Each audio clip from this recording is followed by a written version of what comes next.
अस्सलाम वालेकुम, welcome to my channel Farhan Asghar. आज की वीडियो में बताने जा रहा हूँ कि जब आप वीज़ा लेके पोलैंड में आ जाएँगे स्टूडेंट वीज़ा या वर्क वीज़ा, तो आपने आते ही अपना जो पहला टेम्परेरी रेज़िडेंस कार्ड है वो कैसे हासिल करना है। कब वो आप अप्लाई कर सकते हैं, कैसे अप्लाई कर सकते हैं और क्या-क्या डॉक्यूमेंट्स चाहिए, उसकी क्या फ़ीस है। तो चलिए शुरू करते हैं। अगर तो आप स्टडी वीज़े पे आ रहे हैं तो आपको आते ही आपने सबसे पहले आप जहाँ पे आपकी अकोमोडेशन है वहाँ पे आपको उसे कहते हैं ज़मल दवानिया पोलिश में। ज़मल दवानिया होता है एक कंफर्मेशन कि ये बंदा जो है यहाँ पे रह रहा है लीगली। तो ये डॉक्यूमेंट्स आपको मिलेगा जो वहाँ के जो लोकल वजूद है, जो लोकल सिटी हॉल है। अब फॉर एग्ज़ाम्पल ये मेरे पास डॉक्यूमेंट है, ये मेरी जो सबसे पहली पोलैंड में ज़मल दवानिया थी, जो एड्रेस रजिस्ट्रेशन थी लोकल अथॉरिटीज़ में होती है, जैसे हमारी यूनियंस होती हैं, हमारे मोहल्लों की यूनियन होती हैं। तो कोई भी यूरोप में पूरे यूरोप में यही है, यूके में भी यही है कि जब आप किसी यूनियन में रह रहे हैं, तो आपने वहाँ पे जाके अपने आप को रजिस्टर करना है। तो फिर आपको वो एक लेटर देते हैं, कन्फर्मेशन लेटर कि ये बंदा इस यहाँ पे रह रहा है और इस तरह की आपको वो एक सर्टिफ़िकेट प्रिंट कर देंगे। ये आपको चाहिए सबसे पहला डॉक्यूमेंट्स अपना TRC temporary residence card apply करने के लिए। तो ये जो है ये बोथ केसेस में चाहिए, अगर आप स्टूडेंट हैं फिर भी चाहिए और अगर आप वर्क पे आ रहे हैं तो फिर भी चाहिए। इसके ऊपर आपका नाम आपका एड्रेस, आपका पासपोर्ट नंबर, एड्रेस लिखा होगा और इसमें इस डॉक्यूमेंट को हासिल करने के लिए आपको जिसकी अकोमोडेशन में आप रह रहे हैं उसका कॉन्ट्रैक्ट होगा आपके साथ, उसे कहते हैं उमावा मिश्कानिया, घर का जो है कॉन्ट्रैक्ट, वो आप लेके जाएँगे, तो अपने आप को वहाँ पे रजिस्टर करेंगे उस यूनियन में, उसके रिज़ल्ट में फिर आपको ये मिलेगा। तो ये भी आपने प्रोसेस करना है। तो आप जब अगर आप पोलैंड आ रहे हैं, तो आपने आने से पहले ही ये चीज़ें प्लान करना शुरू कर देनी है कि मैंने ऐसे-ऐसे स्टेप बाय स्टेप किस तरह अपने डॉक्यूमेंट्स को रेडी करना है वहाँ पे टीआरसी कार्ड हासिल करने के लिए।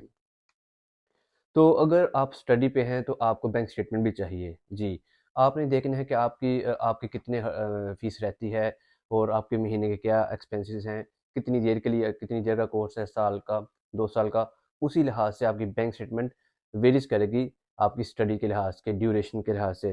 तो ये मेरी जो बैंक स्टेटमेंट थी इस तरह की, ये देखें, ये इस तरह जो बैंक स्टेटमेंट बनी थी मेरी और ये बैंक ज़ाहोदनी वार्शावा में था ये बैंक।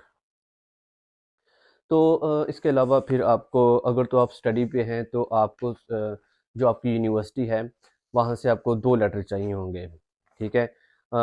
सबसे पहला लेटर होता है कि वो आपको एक रिकमेंडेशन लेटर देते हैं, उसे कहते हैं TRC supporting letter, temporary residence card को सपोर्ट करने के लिए लेटर होता है, जो कि यूनिवर्सिटी आपको देती है। ये देखिए इस तरह का एक, इसे कहते हैं ज़ास्वेरचीनिए पोलिश में कहते हैं, ठीक है?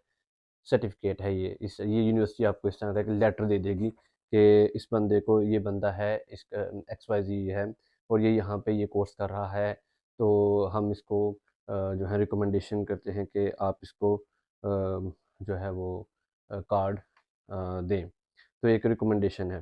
तो एक और डॉक्यूमेंट्स है, उसे कहते हैं ज़ास्वेरचीनिए Option zu Zugemsa Studia। मसलन कि ये एक और एक ज़ास्वेरचीनिए है, एक सर्टिफ़िकेट है कि इसमें लिखा हुआ है कि ये फ़ॉरेनर स्टूडेंट जो हमारे कंट्री में है स्टडी के लिए, उसकी सारी इन्फॉर्मेशन होती है इसके ऊपर।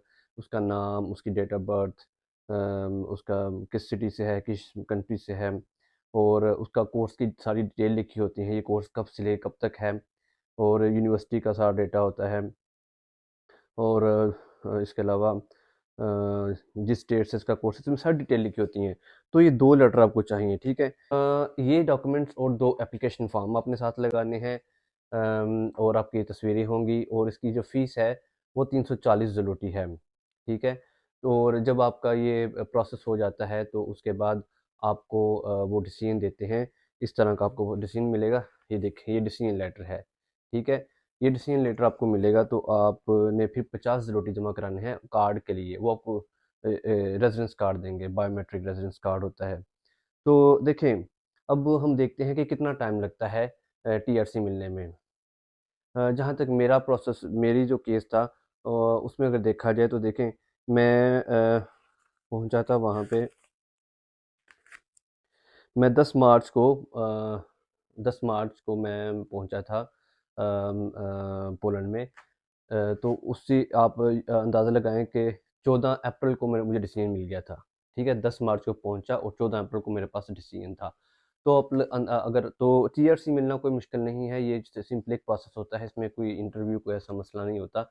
आपने सिर्फ जो रिक्वायर्ड डॉक्यूमेंट है वो अपने देने होते हैं, तो विद इन अ मंथ आपको मिल जाता है।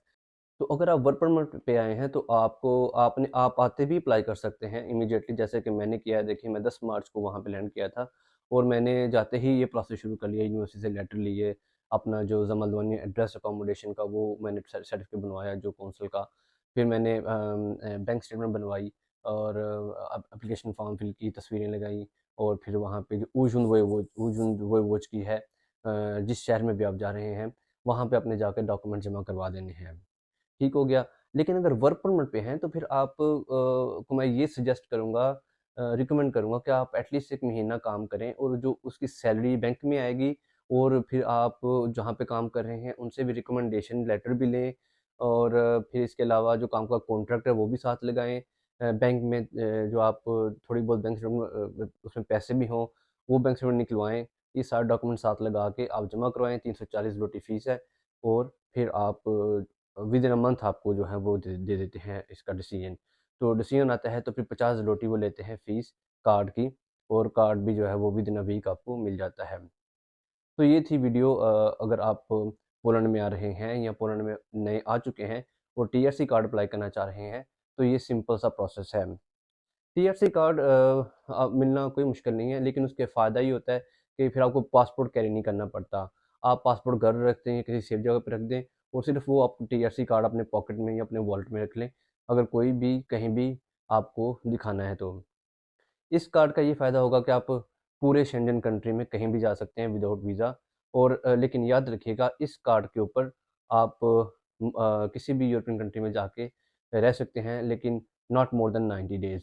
आपको 90 डेज़ से ज़्यादा नहीं रहना है और कंसेक्टिवली 180 डेज़ 6 महीने आपने कंसेक्टिवली नहीं रहना, अदरवाइज़ आपका जो रेज़िडेंस कार्ड है वो नल एंड वॉइड हो जाएगा। तो काइंडली मेरे चैनल को लाइक करें, सब्सक्राइब करें, शेयर करें।